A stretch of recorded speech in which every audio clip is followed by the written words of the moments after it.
All right, I got to do a real quick rant on Stephen Colbert being fired on CBS Late Show. Everyone's still talking about it. But before we do that, I want a moment for this backdrop as I film this, all right? Because it's that spectacular. Let the color adjust, but a moment for the backdrop, please.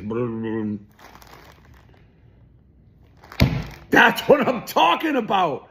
I don't care, Ma'am Donnie. I don't care, Bernie. Being rich still is the best fucking thing, and I earned it. Anyways, on to this rant. So I run a media company, obviously, Barstool. So this kind of hit home with me. I'm seeing like Bernie Sanders, Comrade Sanders, Elizabeth Warren, all being like, we need an investigation. This is bribery. This is blackmail. CBS only fired Colbert because he criticizes Trump, and they just settled a $16 million lawsuit. And then Colbert went on the air and said he doesn't trust CBS and blah, blah, blah, blah. Like Trump forced this.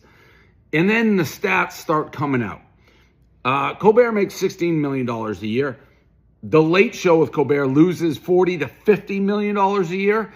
They have a staff of 200 people. Late night ratings are down across the board. He's still got the best ratings of like him, Kimmel, and Fallon, but across the board, they're down. So all these shows presumably getting hammered. Now, I'm old enough where like late night means something to me. My dad has every episode of David Letterman on like VH1. So when I got invited to go on Fallon this week, like my parents came and they were impressed, and they're impressed by nothing. I told them, like, you guys have never cared I've been on anything. I've been on Rogan's podcast, Theo Vaughn, Alex Cooper, Shannon Sharp, all podcasts that are far more influential, reach way more people than late night at this day and age.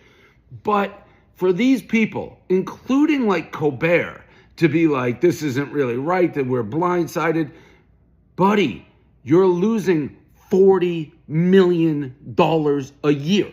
You have 200 people creating one show. We have 200 people at Barstool, content creators, creating like 30 shows.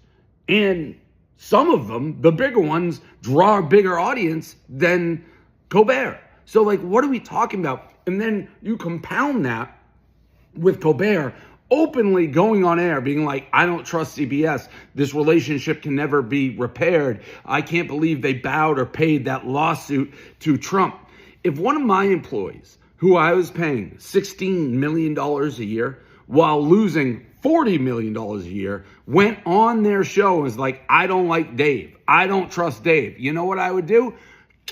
Like, welcome to the real fucking world. Trump's happy, and this isn't about his politics. I don't love Colbert. I don't think he's funny. I thought he was funny when he was on Comedy Central. I haven't liked him on his Daily Show. But, buddy, you're losing $40 million a year, and then you have the arrogance to go hammer your own company. What did you think was going to happen? Of course they'd fire. I'd fire you in a fucking heartbeat. That's not politics. That's just being ungrateful and see you later. So Elizabeth Warren, Comrade Bernie, like, zip it. This is called capitalism in the real world. You're losing $40 million a year. You better shut up and be a good soldier and thank your lucky stars you still have a job.